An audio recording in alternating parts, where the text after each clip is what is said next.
Randy hit me and he said, hey, what are the odds Ohio State gets back and they go deep in the playoff again? Passing offense looks even better next year. You may be right, Randy. You may be right. Julian Sayin, I just talked about him a second ago. It's quarterback, the former five-star guy. He committed to Bama, then Saban left, and he transferred to Ohio State. You hadn't seen him play, probably, yet. We hadn't seen him start a full season, obviously. So he's there. Jeremiah Smith's there. Caleb Downs is still there. Got a lot of stars there. They lost a lot of star power. The nucleus of that team is gone.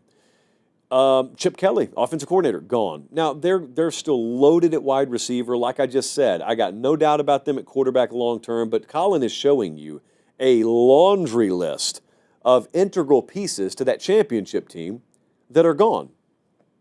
Most championship winning teams suffer that. That's the natural churn and consequence of success. But I got to be honest with you. This is a whole new world for Ohio State.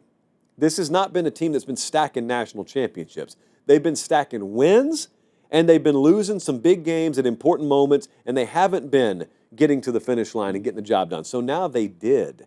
And this right here is new oxygen. It's new air. It's a good thing. The consequences of success are a wonderful thing, but they are a thing. And the consequences of success are the things that only championship winners deal with. And we've seen examples of some of the best organizations in college football. Hey, quick timeout. Check and see if you're subscribed to the YouTube channel. If you're not, I humbly ask that you click subscribe. It's free. It doesn't sign you up for anything. What it does is it helps us keep this show free so we can just do college football year-round. All right, back to the clip. Temporarily stubbing their toe after they win a national championship because the good old C word creeps in the door. Complacency, that's the C word in college football.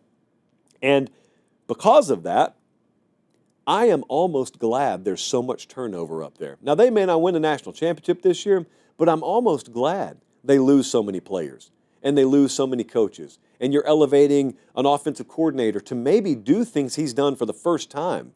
And you've got a lot of newness in that building because that allows me, if I'm Ryan Day, to walk into my first team meeting and look at those dudes and say, you have not done anything. Hardly any of you in here were instrumental role players in us winning a national championship last year. So this program just won a national title. I got my ring, and some of you have your rings, but what has this team done? Nothing. And what did a lot of you do on last year's team? Not a whole lot, exceptions to the rule, but the general climate in that building, because there's so much turnover, can reasonably be, this program's achieved something. What have you achieved? You haven't done anything of note. I'm almost glad there's a lot of turnover. Like everyone wants the returning starters, and everyone would love to have Will Howard back, and Quinshon Judkins, Travion Henderson, all those offensive and defensive linemen, please come back. Yeah, I'd prefer that.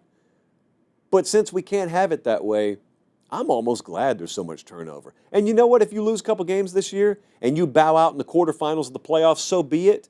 But for the long-term trajectory of this team, you know, Julian Sayin in 2026 and this wide receiver core, this offensive and defensive line group in 2026, I like it. Like I like that you turn over so much of the topsoil.